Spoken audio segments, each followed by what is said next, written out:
Pretty girls live hard lives, they say. But I never bought into that. From where I stand, pretty doesn't mean doomed. Pretty means dollars. If not millions, then billions. Hello to the little bees, eager to learn. Let's get one thing straight. Beauty is a damn powerful advantage. Let me say it loud. That is powerful.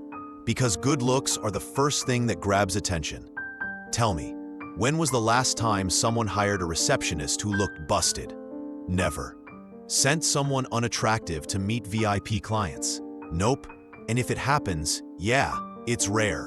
It's primal. Humans judge faces first. Why do fairy tale princesses always look stunning, while witches always get the worst makeup in the book?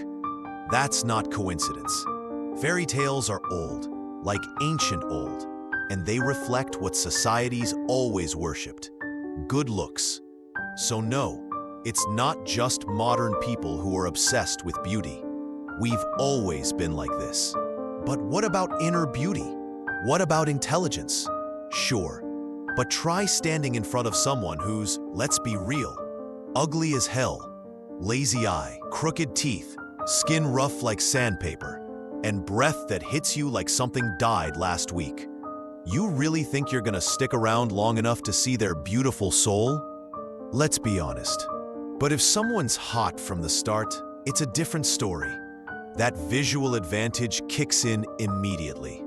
Pleasing to the eye, easier to talk to, and suddenly the whole conversation flows smoother.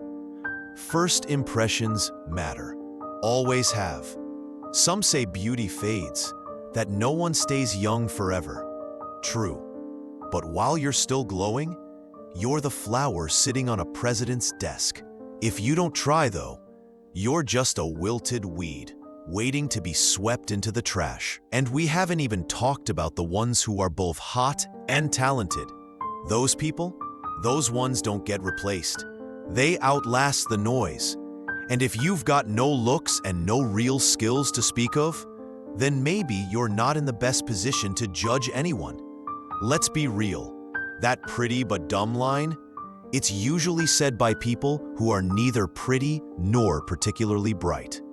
Also, beauty is a kind of talent. Let's be clear. Talent isn't just coding or painting or writing songs. Talent is anything that helps you move forward in life. Use it right, and it builds empires. Use it wrong, and it burns bridges. It all comes down to who's holding it. Smart people use beauty for diplomacy, for connection, for influence, for good. Take Cleopatra. She didn't swing a sword, but she made emperors kneel. Just by walking in and knowing what the hell she was doing. She kept Egypt's power intact between two superpowers. Marilyn Monroe? People saw a blonde bombshell, but she had the White House watching their backs around her. Soft power, weaponized perfectly. Angelina Jolie? Hollywood tried to reduce her to a face, but she walked into the United Nations and spoke like a head of state. If you're not beautiful, then the game is different. No one's gonna hand you power on a silver platter. And if you don't have brains either, you're not leading anything, you're lifting boxes. The clueless ones? They use beauty to manipulate, stir up chaos, pull people into drama and delusion. They don't build, they disrupt. They go viral with one dress pick and fade into irrelevance the moment the scandal dies. Yes, some unattractive people have made it big, but they're rare, and let's face it, you're probably not one of them. Sorry, just facts. Now Helen of Troy, that's legend. A face that launched 1,000 ships, started wars, toppled kingdoms, no armies needed. She just existed. That's not just beauty. That's power. That's strategy. That's destruction on heels. If that's not a form of talent, I don't know what is. To me, beauty is like water. In wise hands, it nourishes. In careless hands, it floods and destroys. Beauty is a massive head start, a passport into places some people never even see. If you're hot and kind, God tier.